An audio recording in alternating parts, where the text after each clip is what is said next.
Yes, अब अपन बात करने वाले हैं आनुवंशिक विकारों के बारे में, यानी जेनेटिकली डिसऑर्डर के बारे में। आनुवंशिक विकार या जेनेटिकली डिसऑर्डर। आनुवंशिक विकार दो प्रकार के हैं। कौन कौन से हैं? मेंडलीय विकार जिसको बोल सकते हैं मेंडलीय disorder, first one. Next one की अगर बात होती है, नेक्स्ट वन वो कौन सा है? वो है क्रोमोसोमल डिसऑर्डर यानी गुणसूत्रीय विकार। गुणसूत्रीय विकार की बात हो जाएगी, क्रोमोसोमल डिसऑर्डर की बात हो जाएगी। मेंडलीय विकार को मैं एक दूसरा नाम देना चाहूंगा, जीन विकार। क्या देना चाहूंगा बेटा? जीन विकार। उसका मेरे पास में लॉजिक और कारण भी है कि मेंडल ने जितनी बातें एलील को आधार मान के कही थी, कॉरेंस ने उन्हीं के लिए कारक शब्द या फैक्टर शब्द का यूज किया था, और उसी के लिए जॉनसन ने जीन शब्द का यूज किया था। कि मेंडल ने ये कहा था माता पिता से जो लक्षणों का जो संचरण होता है वो किसके आधार पे होता है? किसके आधार पे होता है? जीन के बेस या एलील्स के बेस पे। कुछ लक्षणों का निर्धारण करने वाले माता पिता से संतति में लक्षण कौन लेके आता है? एलील्स लाते हैं। एक जोड़ा होता है जिसको एलील्स के नाम से जो कॉरेंस था उसने इसी के लिए जो टर्म्स यूज की थी वो कारक या फैक्टर टर्म्स यूज की थी, और इसी के लिए जॉनसन ने जीन शब्द का यूज किया था। तो यहां पे मैं इनको जीन विकार, क्योंकि जीन आप लोग जानते हो तो जीन विकार से भी मैं बता सकता हूं। और ये जो जीन विकार है, ये जीन किसके साथ में सहलग्न है, उस सहलग्नता को भी यहां साथ में देखना अनिवार्य हो जाता है। तो मैं यहां सहलग्नता के आधार पर उसे दो भागों में जनरली बांट लेता हूं इन विकारों को। किसके आधार पर बेटा? सहलग्नता के आधार पे। सहलग्नता बोले तो वो अक्ष क्रोमोसोम या लैंगिक गुणसूत्र के साथ में जुड़ी हुई जीन है, या वो कायी गुणसूत्र के साथ में जुड़ी हुई जीन है। ठीक है ना? यह लिंग सहलग्न बोलेंगे, लिंग सहलग्न। लिंग सहलग्न का मतलब क्या हुआ? लिंग का मतलब सेक्सुअल क्रोमोसोम, और सहलग्न का मतलब लिंकेज, यानी अगर कोई जीन होती है वो अक्ष और वाई में से किसी एक सेक्सुअल क्रोमोसोम के साथ में जुड़ी रहती है, तो ऐसी जीनों को लिंग सहलग्न जीन बोलते हैं। बाकी 44 पे अगर कोई जीन जुड़ी हुई है 44 गुणसूत्र पे, तो उसको बोलते हैं काय के सहलग्न, या इसे बोल सकते हैं अलिंग सहलग्न, या दैहिक सहलग्न, या सोमेटिक क्रोमोसोम लिंकेज भी इसे बोल सकते हैं। अलिंग सहलग्न की बात होगी यहाँ पे, अलिंग सहलग्न या लिंग सहलग्न। अब लिंग सहलग्न भी दो प्रकार का हो गया। कौन कौन सा हो गया? एक तो अक्ष सहलग्न हो गया, अक्ष सहलग्न रोग हो गए, और एक कौन से होंगे? वाई सहलग्न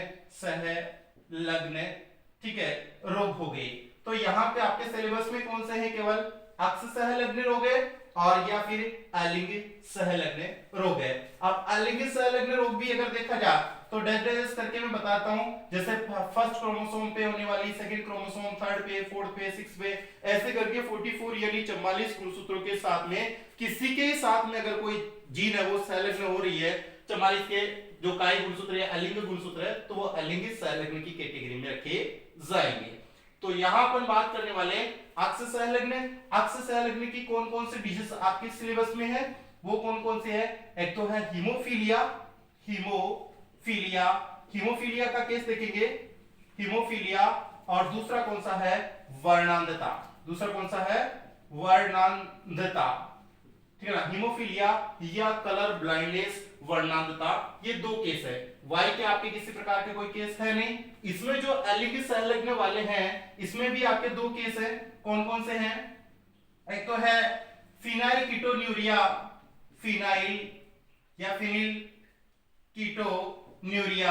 कीटोन्यूरिया है, और दूसरा है वो कौन सा है? Sickle cell anaemia.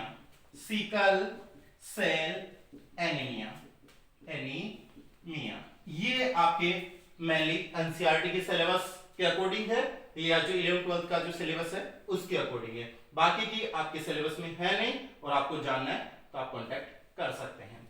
बात करते हैं अपन हीमोफीलिया की। हीमोफीलिया एक प्रकार का अक्ष सहलग्न रोग है। अक्ष सहलग्न रोग का मतलब यहाँ पे, और वर्णांधता की भी अगर बात की जाती है तो वर्णांधता भी क्या है? एक है अक्ष सहलग्न रोग है। अगर मैं आपको हीमोफीलिया पढ़ाऊंगा तो आपको लगभग वर्णांधता समझ में आ जाएगा। सबसे पहले जानते हैं कि हीमोफीलिया होता क्या है। हीमोफीलिया होता क्या है, जनरली क्या होता है 2 से 3 मिनट में क्या हो जाता है, 3 मिनट में 2 से 3 मिनट में रक्त का थक्का बन जाता है। 2 से 3 मिनट में क्या हो जाता है, रक्त का थक्का बन जाता है, रक्त का थक्का रक्त का थक्का बन जाता है। कब, जब चोट लगती है। जनरली अगर चोट लगती है तो 2 से 3 मिनट में क्या बन जाता है, रक्त का थक्का बन जाता है। लेकिन अगर हीमोफीलिया की कंडीशन रही, तो 30 मिनट बाद में भी थक्का नहीं जमता। सिंपल भाषा में यूं कहूं कि जनरली अगर चोट लगती है तो कितने मिनट में थक्का बन जाता है, 2 से 3 मिनट में रक्त का क्या बन जाता है, थक्का यानी क्लॉट बन जाता है, ठीक है ना, क्लॉट बन जाता है, रक्त का थक्का बन जाता है, यानी इसको खरोट या खून के नाम से जानते हैं। और अधिकतम समय कितना हो सकता है, अगर 30 मिनट हो गए, 30 मिनट से भी अधिक हो गए, ठीक है ना, 30 मिनट से भी क्या हो गए, अधिक हो गए, और रक्त का थक्का नहीं बना, रक्त का थक्का है वो नहीं बना, इसका मतलब क्या हुआ, वो हीमोफीलिया का क्या है, पेशेंट है। यानी हीमोफीलिया की अपन जो बात करें कि हीमोफीलिया क्या होता है, देखो रियल में अगर बात बताऊं तो हीमोफीलिया के केस है वो है ही नहीं। हीमोफीलिया के केस कैसे नहीं है, क्योंकि अगर अपन बात करें हीमोफीलिया के रोगी जो है वो नहीं मिल पाएंगे। रोगी कैसे नहीं मिल पाएंगे, क्योंकि रक्त का थक्का जैसे आपको प्लेसेंटा से शुरू हो जाती है। भाई अपने ब्लीडिंग की अगर बात की जाए तो मां से गर्भ के निकलते ही वहां से प्लेसेंटा से ही ब्लीडिंग अपन को देखने को मिल सकती है। बचपन में दांत अपने टूटे थे, कभी ना कभी अगर रोगी है तो रोगी में तो रक्त का थक्का नहीं बना है, तो अति रक्त प्रवाह के कारण उसकी तो कभी ना कभी मृत्यु हो ही जानी चाहिए। तो इसका मतलब है कि रोगी का जीवन तो पॉसिबल नहीं है। तो जब जब रोगी की बात की जाएगी वो मात्र कल्पना रहेगी, उनका वास्तविक जीवन से किसी प्रकार का कोई लेना देना नहीं होगा। जब जब किसी हीमोफीलिया रोगी का कोई केस का डिस्कस किया जाएगा वो केवल मात्र कल्पनाएं रहेगी, उसका वास्तविक जीवन से कोई संबंध नहीं रहेगा। तो इसी तरीके से अपन देखें हीमोफीलिया आपको समझ में आ गया कि किसी पे अधिक लंबे समय तक भी अगर रक्त का थक्का 30 मिनट भी हो गया, रक्त का थक्का नहीं बन रहा, इसका मतलब जैसे बहुत सारे डिजीज भी होती है उसमें मतलब 30 मिनट ले सकते हैं। जैसे मान लो कि मधुमेह डायबिटीज है तो उनमें वीकनेस के कारण या इम्यूनिटी पावर या बॉडी में मतलब कमजोरी या वीकनेस या ब्लड से ही हो पाने के कारण उनमें क्या हो जाता है, थक्का वो देरी से बनता है। यहाँ पे थक्का देरी से बनने का कारण क्या है, हीमोफीलिया में 30 मिनट हो गए तो इसका मतलब स्पष्ट है कि 30 मिनट बाद में थक्का नहीं बन रहा है, स्पष्ट है कि वो पेशेंट किसका है, हीमोफीलिया है। तो हीमोफीलिया की कंडीशन कौन कौन सी होती है उसका मैं जीनोटाइप आपको बता देता हूं, ठीक है। हीमोफीलिया का जीनोटाइप में बताता हूं, अक्ष और अक्ष, ठीक है ना। मादा के लिए अगर मादा की अगर बात की जाए, फीमेल्स की अगर बात की जाए तो मादा का एक तो अक्ष वाला हो गया, अक्ष वाला हो गया, अक्ष अक्ष और अक्ष और अक्ष, 3 कंडीशन। ये तो होगी सामान्य मादा, ये तो कैसे होगी, सामान्य मादा होगी। और यहां अगर एक एच का मतलब हीमोफीलिया समझ लेना, यानी ये विषम युग्मनजी मादा हो गई, यानी दोनों युग्मन समान नहीं है, विषम युग्मनजी अवस्था मादा की, विषम युग्मनजी अवस्था यानी एक पे एच है, तो ये सामान्यतः कैसी होती है, वाहक होती है। और अगर दोनों के ऊपर एच है यानी समयुग्मनजी अवस्था में ही मादा रोगी होती है। और सामान्य अवस्था में मादा कैसी होती है बेटा, वाहक होती है। वाहक के लिए एक शब्द, वाहक में रोग के किसी प्रकार के कोई लक्षण प्रदर्शित नहीं होते। अगर आप में से भी अगर कोई वाहक बेटी है बालिका तो उसका पता नहीं है कि वो वाहक है या स्वस्थ है, क्योंकि वाहक में रोग के लक्षण प्रदर्शित नहीं होते।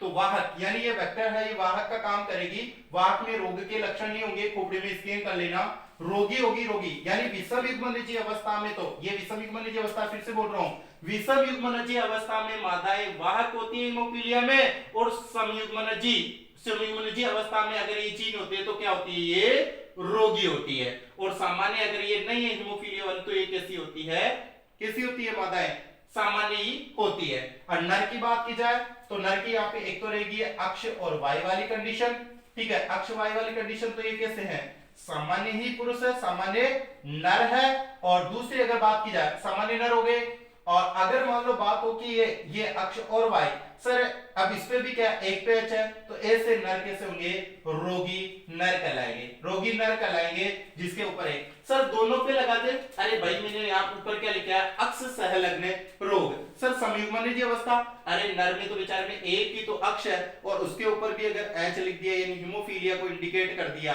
तो बेचारे को क्या होना है, रोगी होना है। तो नर की तो दो ही कंडीशन है भाई। अब क्वेश्चन इस तरीके से आता है कि हीमोफीलिया रोग, जैसे फिलहाल संचरण ऐसे नहीं होता है, ये जेनेटिकल डिजीज, लेकिन फिर भी एक संतति में दूसरी संतति में तो जाता है ना। हीमोफीलिया रोग एक संतति से दूसरी संतति में संचरित होता है। पहले ऑप्शन में आ गया कौन सा, नर, दूसरे में आ गया मादा। उपरोक्त में से कोई नहीं और कुछ कहा नहीं जा सकता। स्पष्ट है कि इसमें कौन सा आंसर राइट जाएगा, मादा। नर क्यों नहीं जा रहा, क्यों मैंने कहा ना कि ये मात्र कैसी होती है, कल्पनाएं। रोगी तो हो ही नहीं सकते भाई, रोगी तो जनरली क्या हो ही नहीं सकते। और नर रहेंगे या तो सामान्य या क्या रहेंगे, रोगी। यानी इसका मतलब ये तो स्पष्ट हो गया कि पृथ्वी पर जितने भी पुरुष है, ठीक है ना, उनमें हीमोफीलिया का पेशेंट कोई नहीं है, यानी सबके सब कैसे सामान्य। और रोगी मादा भी नहीं होगी, रोगी मादा भी नहीं होगी। इसका मतलब मादाओं पे जरूर डाउट जाता है, क्या जाता है, फीमेल्स पे डाउट, कि या तो वो सामान्य है और या फिर वो क्या है, वाहक है। That's clear. आप लोगों को पता होना चाहिए कि संसार में जितने ही पुरुष है, ठीक है ना, वो या तो सामान्य है, रोगी है नहीं, यानी सबके सब क्लियर। तो आपको बॉयज को तो टेंशन लेने वाली बात ही खत्म होगी कि कोई रोगी नहीं है। और मादाओं के डाउट वाली बात है कि कई वाहक हो सकती है, और वाहक ये नहीं है कि सर ये इस तरीके से, ये जेनेटिकल डिजीज है, किसमें भी मिल सकती है। अरे इसकी खोज भी आपको पता है, एक रॉयल फैमिली में हुई थी, महारानी विक्टोरिया। इसे रॉयल डिजीज के नाम से भी जानते हैं। इस रोग को किस नाम से जानते हैं बेटा, शाही रोग। शाही खानदानी लोगों में खोजा गया, शाही रोग के नाम से, यानी रॉयल डिजीज के नाम से जानते हैं, रॉयल डिजीज के नाम से जानते हैं, डिजीज के नाम से जानते हैं। क्यों रॉयल डिजीज क्यों कहते हैं, कि ये महारानी विक्टोरिया में ये खोजा गया था। विक्टोरिया में ये पहले सर्वप्रथम महारानी विक्टोरिया में ये खोजा गया था, जो खुद इस रोग की क्या थी, रोगी। अरे नहीं हो सकता रोगी, वही बात मैंने अभी पहले बताया था, रोगी तो होते ही नहीं है, मात्र कल्पनाएं हैं। और ये तो रियल केस है, खोज वाला तो रियल केस है, तो इसकी ये क्या मिलेगी, वाहक।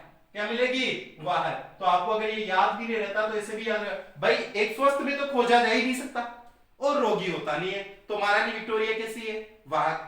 महारानी विक्टोरिया, जैसे मान लो कि किसी बंदे में खोजा गया है, अब आपको होता है वो मरा हुआ तो है नहीं, क्यों, मरता तो बचपन में हो जाता। महारानी कैसे बनती, पैदा होने से पहले या पैदा होते ही क्या हो जाती, खत्म हो जाती। और खोजने का मतलब उसका जीवन तो रहा था। स्वस्थ होती तो उसमें एंटी मतलब रोग होता ही नहीं भाई, स्वस्थ होती तो रोग कैसे खोजा जा सकता, और रोगी होती तो रोगी का जीवन नहीं हो सकता। तो बचा क्या, वाहक। तो महारानी विक्टोरिया यहाँ पे वाहक के रूप में थी, इसलिए इसे शाही रोग या रॉयल डिजीज के नाम से जानते हैं। हीमोफीलिया क्या होता है कि अगर किसी का, ठीक है ना, अगर किसी का 2 से 3 मिनट या अधिकतम 30 मिनट तक अगर थक्का नहीं जमता रक्त का, तो इसका मतलब उसे हीमोफीलिया का पेशेंट माना जाता है। तो यहां आपको कोई दिक्कत नहीं है, हीमोफीलिया की जीन को अपन ने ऐसे इंडिकेट कर रखा है।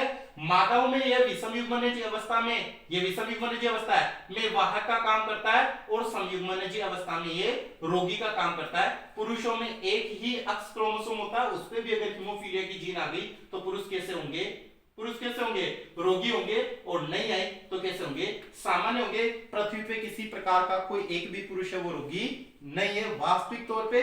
काल्पनिक रूप से अपन क्वेश्चन करते रहेंगे, ओके। और वाई वाला आपके है नहीं।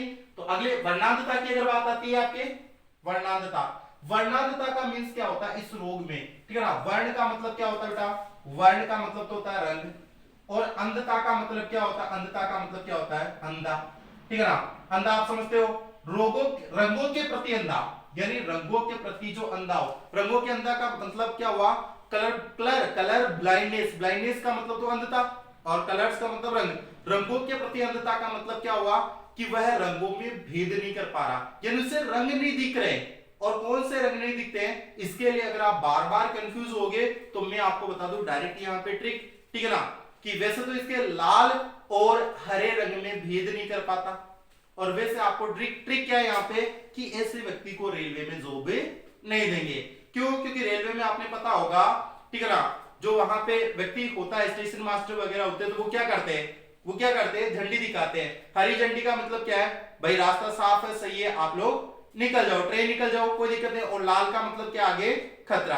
अब जिसको ये पता नहीं है कि झंडी लाल है, करी ट्रेन आ रही है बढ़िया तरीके से, और वो मान लो कि लाल को हरी मान करके, हरी को लाल मान के, अगर उल्टा हो गया, जैसे ट्रेन को मान लो आगे खतरा है और वो लाल की जगह हरी ले आया कि बोले साहब निकलो, आगे ना बची, हो गया एक्सीडेंट। तो ऐसे व्यक्ति को रेलवे में जॉब नहीं मिलती है। तो आप लोगों को ये पता होना चाहिए, क्या पता होना चाहिए कि ऐसे व्यक्ति को रेलवे में जॉब नहीं मिलती है, क्योंकि जिनमें क्या पाया जाता है, कलर ब्लाइंडनेस पाया जाता है। और रेलवे में झंडियां दो ही प्रकार की होती है, लाल और हरी। मतलब हरी का मतलब तो है साफ सुथरा, सही का निशान कि आप जाओ, कोई दिक्कत नहीं है, स्वागत है। और जो लाल होती है वो खतरे का निशान होती है। तो रंगों के प्रति अंधता, तो रंग कौन कौन से आपको पता होगा, लाल और हरे। लाल और हरे रंग में क्या होती है, भेद नहीं कर पाते, वेद या विभेद, भेद नहीं कर पाते, या यूं कर सकते हैं विभेद नहीं कर पाते, विभेद नहीं कर पाते, ऐसे रोगी होती हैं कलर ब्लाइंडनेस। कुछ कहते हैं सर अंधता वो जीरोप्थैलेमिया रतौंधी, अरे वो रात के समय धुंधला या शाम के समय धुंधला दिखाई देना होता है। जो आपको बात जीरोप्थैलेमिया या रतौंधी की अगर आप बात करते हो विटामिन ए की वजह वाला, वो यहाँ पे नहीं है, यहाँ वर्णनता है, यानी कलर ब्लाइंडनेस है, और ये भी इसी तरीके से होगा, ठीक है ना। इसकी भी चीज सेम टू सेम इसी तरीके से एक्सेस हो गए। ऐसे कैसे यहाँ पे भी कोई दिक्कत नहीं आएगी। जैसे अक्ष और अक्ष वाली कंडीशन रहेगी, अक्ष और अक्ष वाली कंडीशन रहेगी, तो ये क्या होगी, सामान्य होगी।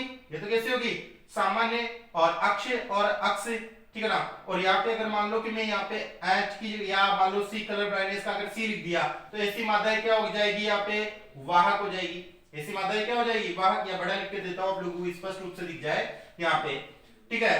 ऐसा कैसा लिख रहा हूं, सेम टू सेम, अक्ष और अक्ष वाली रही, ये तो क्या है, सामान्य मादा रही, और अक्ष एक के ऊपर मान लो सी का बोले तो कलर ब्राइटनेस, ये मात्रा कैसी होगी, वाहक होगी। और यहाँ पे अक्ष और अक्ष, ठीक है ना, दोनों पे अगर सी है तो इसका मतलब क्या हुआ, दोनों पे सी होने का मतलब क्या हुआ कि ये क्या है, रोगी माताएं हैं। और नर वैसे की वैसी कंडीशन में है, ऊपर वाले में अक्ष और वाई बता रखा है, ये कैसे है, सामान्य नर है, कैसे है, सामान्य नर है। और यहाँ पे अक्ष और वाई में एक पे अगर सी वाली आ गई तो ये कैसे है, रोगी नर है। तो यहाँ आपको कोई दिक्कत ही नहीं होनी चाहिए, केवल मैंने एच की जगह क्या लिखा है, यहाँ पे सी लिखा है, बाकी आपकी कोई प्रॉब्लम्स होनी नहीं है। तो मैं इसको मिटा दूं भाई, आपको केवल ये का यही है, केवल एच की जगह मैंने क्या लिखा है, सी लिखा है। तो ये आपको कलर ब्लाइंडनेस भी पता होना चाहिए, वर्णांधता रोग भी पता होना चाहिए। जो रंगों के प्रति अंधता होती है उसे ही तो क्या बोलते हैं बेटा, वर्णांधता बोलते हैं। अब दो और आ गई, कौन सी है, वाइस सेल आपके है नहीं, फिनाइलकीटोन्यूरिया और सिकल सेल एनीमिया। इसमें क्या होता है, इसमें इसके जो लक्षण है उसमें क्या आती है, मंद बुद्धिता, ठीक है ना, मंद बुद्धिता आ जाती है, मंद बुद्धिता आ जाती है, ठीक है। और इसमें सिकल सेल एनीमिया में रोगी की क्या होती है, रोगी की मृत्यु होती है, रोगी क्या होती है, मृत्यु होती है। कारण बताएंगे, इसमें मंद बुद्धिता क्यों होती है फिनाइलकीटोन्यूरिया में, और इसमें रोगी की मृत्यु क्यों होती है। होता क्या है कि अपनी बॉडी में आपको पता हो तो 20 कोडोन जब मैंने पढ़ाया था तो मैंने बताया थे 20 प्रकार के अमीनो अम्ल, कितने प्रकार के, 20 प्रकार के अमीनो अम्ल शरीर में होते हैं। तो 20 प्रकार के अमीनो अम्लों में एक होता है फेनिल एलेनिन, ठीक है ना, या फिनाइल एलेनिन, ठीक है ना, एलेनिन जो होता है या फेनिल एलेनिन होता है, इसको टायरोसिन में बदलने वाला, किसमें बेटा, टायरोसिन में बदलने वाला एक एंजाइम होता है फिनाइल एलेनिन ऑक्सीडेज। कौन सा होता है, phenyl alanine oxidase, phenyl alanine oxidase enzyme, phenyl alanine oxidase enzyme. ये एंजाइम क्या करता है, फिनाइल एलेनिन को ऑक्सीडेज करके उसको किसमें बदल देता है, टायरोसिन में। और यहां पे क्या होगा, इस एंजाइम का निर्माण करने वाली जो जीन होती है वो इस रोग में क्या होती है, अनुपस्थित। यानी ये अगर जीन नहीं रहेगी, ये जीन नहीं रहेगी तो क्या नहीं रहेगा, फिनाइल एलेनिन ऑक्सीडेज एंजाइम नहीं बनेगा, और एंजाइम नहीं बनेगा तो क्या होगा, फिनाइल एलेनिन है वो टायरोसिन में नहीं बदलेगा। सामान्यतः क्या होता है, फिनाइल एलेनिन, ठीक है ना, फिनाइल एलेनिन ऑक्सीडेज एंजाइम द्वारा टायरोसिन में बदल जाती है और टायरोसिन किसमें बदल जाता है, यूरिया में बदल जाता है और यूरिया मूत्र के रूप में शरीर से बाहर निकाल दिया जाता है। कोई दिक्कत? यहाँ पे यूरिया किसमें निकाल दिया जाएगा, यूरिया मूत्र के रूप में शरीर से क्या निकाल जाएगा, मूत्र के रूप में शरीर से बाहर निकाल दिया जाता है। अब होगा क्या, यहाँ पे फिनाइल एलानिन जो रहेगा, अगर मान लो ऐसा नहीं हुआ, जैसे फिनाइल एलानिन ऑक्सीडेज एंजाइम नहीं है तो फिनाइल एलानिन टायरोसिन में बदलेगा नहीं, और फिनाइल एलानिन अगर टायरोसिन में नहीं बदला तो पड़ेगा क्या हो जाएगा, ये फिनाइल एलानिन के व्युत्पन्न बना लेगा। ठीक है, इसके व्युत्पन्न बना लेगा कौन, फिनाइल पायरुवेट, यानी क्या बना लेगा, पायरुवेट बना लेगा, फिनाइल पायरुवेट बना लेगा। और ये जो पायरुवेट है इसका अवशोषण हो जाएगा किसमें, मस्तिष्क में हो जाएगा, यानी मस्तिष्क में क्या हो जाएगा, इसका अवशोषण हो जाएगा। और अवशोषण होने से क्या आ जाएगी बेटा, मंद बुद्धिता, क्या आ जाएगी, मंद बुद्धिता आ जाएगी, यानी ये दिमाग का वो कमजोर हो जाएगा। तो ये वाला आप लोगों को ध्यान में रखना, सिंपल सा है, फिनाइल कीटोन्यूरिया।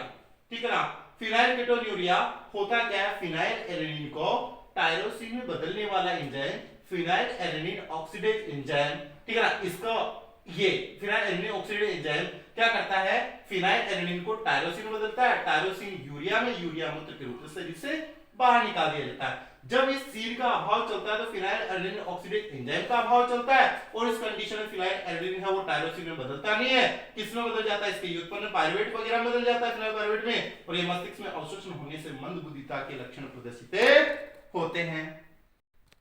अब ये वाला तो आपके हो गया भाई, मंद बुद्धिता, ध्यान रखना बेटा, मंद बुद्धिता वाला तो हो गया, यहां तक कोई दिक्कत नहीं। अब यहां पे आती है important disease, sickle cell anaemia. इसका दूसरा नाम भी ध्यान रखना बेटा, क्या नाम है इसका दूसरा, दात्र कोशिका अरक्ता, दात्र कोशिका अरक्तता, अरक्तता, सिकल सेल एनीमिया को हिंदी में क्या होते हैं, दात्र कोशिका अरक्ता। दात्र का मतलब होता है दराती, दराती, और दराती का यूज आपने खूब की है इन दिनों में, दांतली, दराती का मतलब दांतली हो गया। ठीक है ना, जिसको आप काम में ले रहे हो, अरे लावणी करने में काम में नहीं ले रहे दराती को, हाँ वही दांतली। ठीक है ना, दराती, दांतरे। कोशिका का मतलब यहाँ सेल से है, और किससे, कोशिका का मतलब यहाँ पे आरबीसी से है। ठीक है ना, और अरक्तता, अरक्तता, रक्तता, अरक्तता का मतलब होता है रक्त की कमी से है, किससे, रक्त की दराती नुमा, आरबीसी क्या हो जाती है, दराती नुमा, आरबीसी हो जाती है दराती नुमा, और उससे क्या हो जाती है, रक्त की कमी। ये क्या होता है, दात्र कोशिका अरक्तता। तो जानेंगे आज क्या, आरबीसी क्यों दराती नुमा हो जाती है और क्यों रक्त की कमी होती है। एक दूसरा और सबसे इंपॉर्टेंट क्वेश्चन, ध्यान से सुनना बेटा, क्या है, ये एक पॉइंट म्यूटेशन का उदाहरण है। म्यूटेशन पढ़ाएंगे, उत्परिवर्तन, तो एक बिंदु उत्परिवर्तन का उदाहरण है। किसका है, बिंदु उत्परिवर्तन, बिंदु उत्परिवर्तन का उदाहरण है ये। बिंदु उत्परिवर्तन का उदाहरण भी कौन है, सिकल सेल एनीमिया, एनसीईआरटी में एक ही एग्जांपल है, तो डायरेक्ट याद कर लो।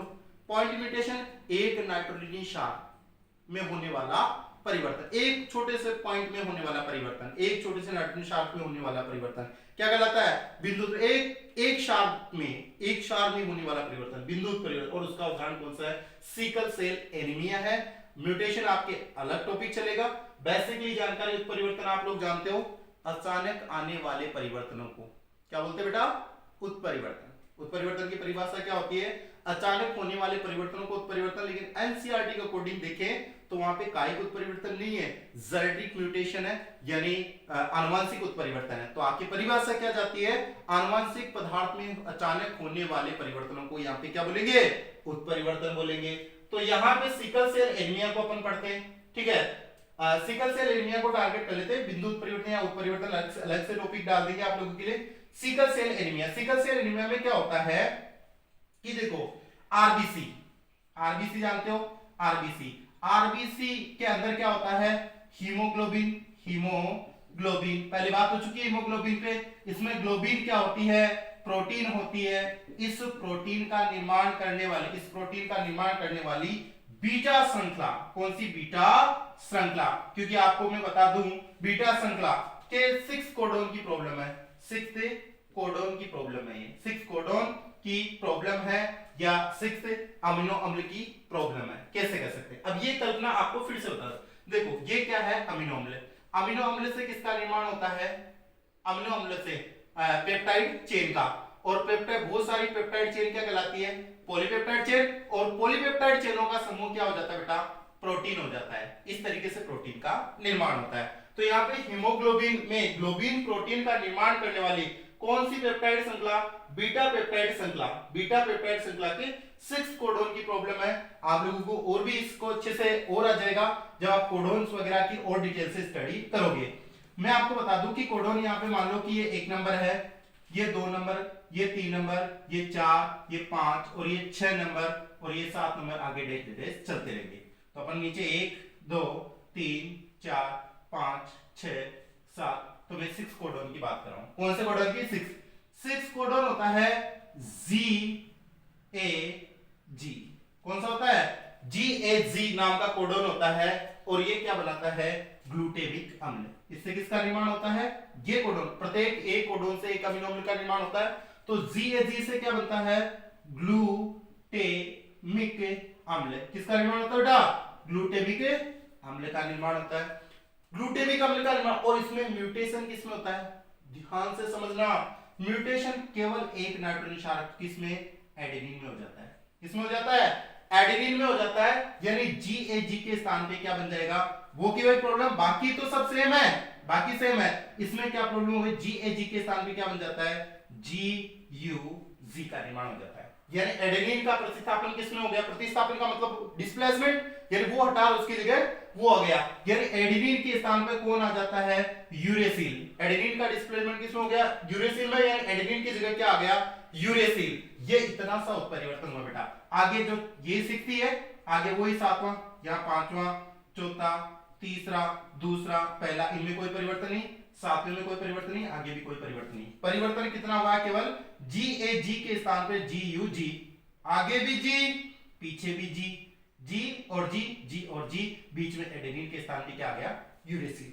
केवल एक नाइट्रोजनी क्षार बदला है, केवल एक नाइट्रोजन क्षार बदला है, और GUG से फिर क्या बनता है, ग्लूटेमिक अम्ल नहीं, वैलिन का निर्माण होता है। किसका निर्माण होता है, वैलिन का निर्माण होने लग जाता है। अब सोचो, वैलिन का निर्माण हो तो ग्लूटेमिक अम्ल का क्या चलेगा। अब भाई अगर मान लो कि GAG नहीं आकर के क्या आने लग गया, GUG आने लग गया, तो GUG आ रहा तो ग्लूटेमिक अम्ल तो बन ही नहीं रहा ना, ग्लूटेमिक अम्ल का क्या चलेगा, अभाव, कमी चलेगी।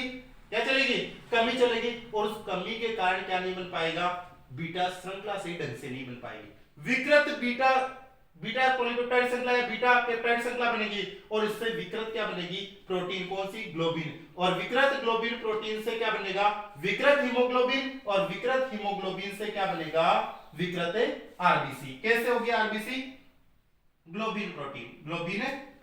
फिर आरबीसी का नॉर्मली कैसे होती है, सामान्य आरबीसी में यहां बताता हूं, सामान्य आरबीसी का आकार कैसा होता है, उभयावतल। कैसा होता है, उभयावतल, यानी 2 अवतल को मिला के क्या बनता है, उभयावतल। इंग्लिश में क्या बोलते हैं, बाइकोनिकेव,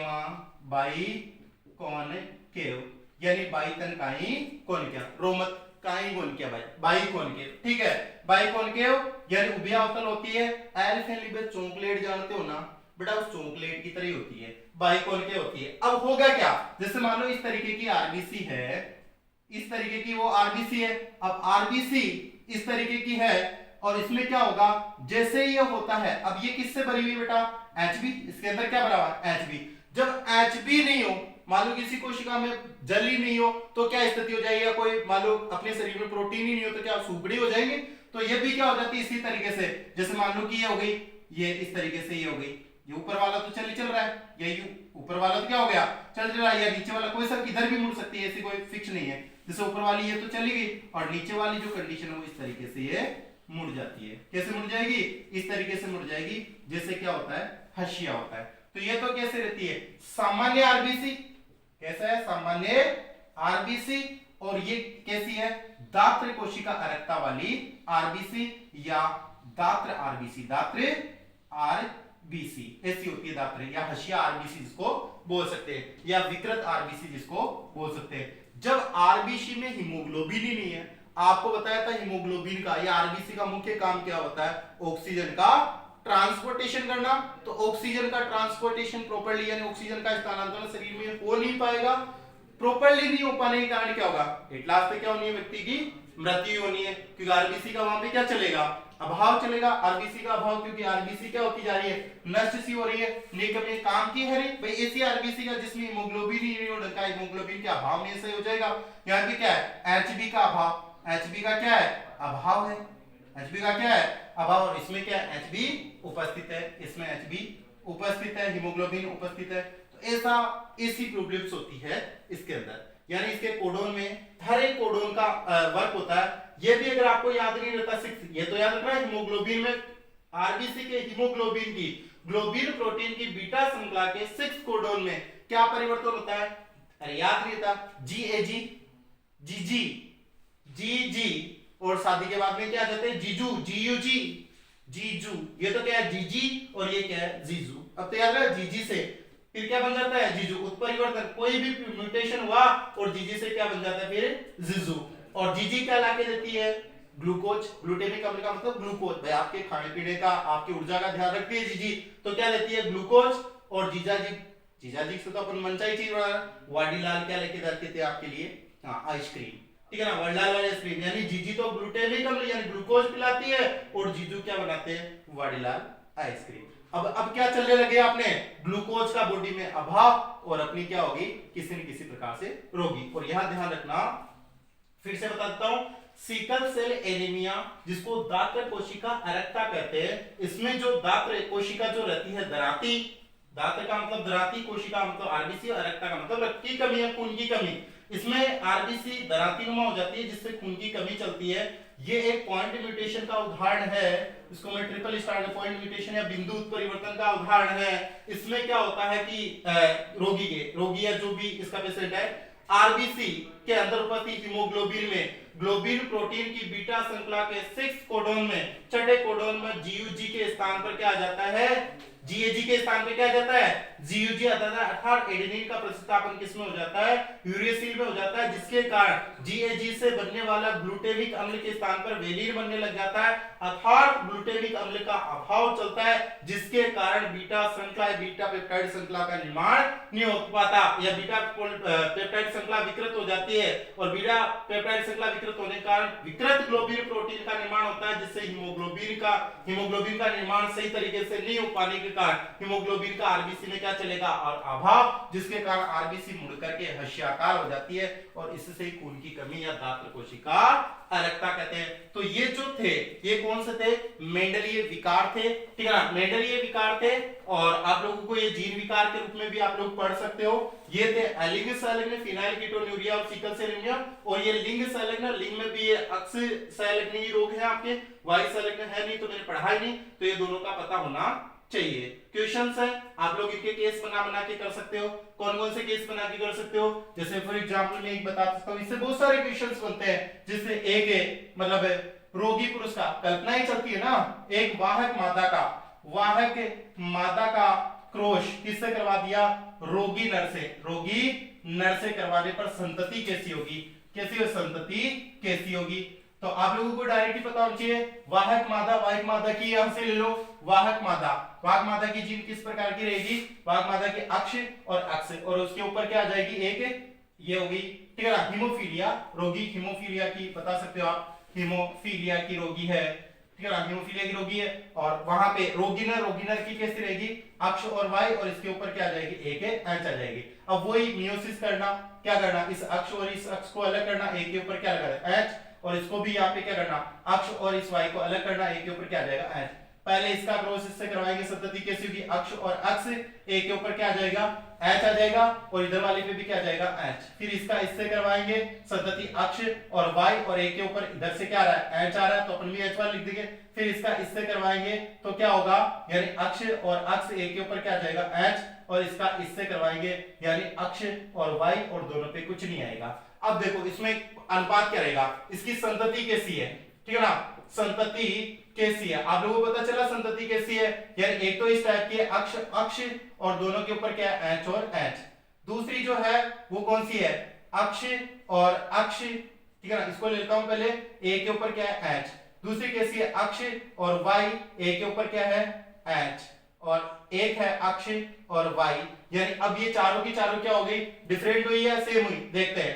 ये क्या हुआ, सामान्य नर, कैसा रहा, सामान्य नर रहा, इसको 25% मान लिया, सामान्य नर कितने हैं 25%, ठीक है। और यहाँ पे रोगी नर है, ये रोगी नर है तो ये भी कितना है 25%। यहाँ पे वाहक मादा है, वाहक मादा है, वहां से देख सकते हो आप लोग, वाहक मादा है, और यहाँ क्या है, ये रोगी मादा है। अगर इनका परसेंटेज पूछा जाए तो 25-25%, क्यों परसेंटेज 100 में से होता है और 4 में बांटा तो 25-25% है, यानी इसमें चारों ही प्रकार के ये इसका रहता है रेशियो, अनुपात 1:1:1:1 चल जाएगा, और वैसे 25%, 25%, ऐसे बहुत सारे क्वेश्चन आप लोग वहां से बना के कर सकते हो।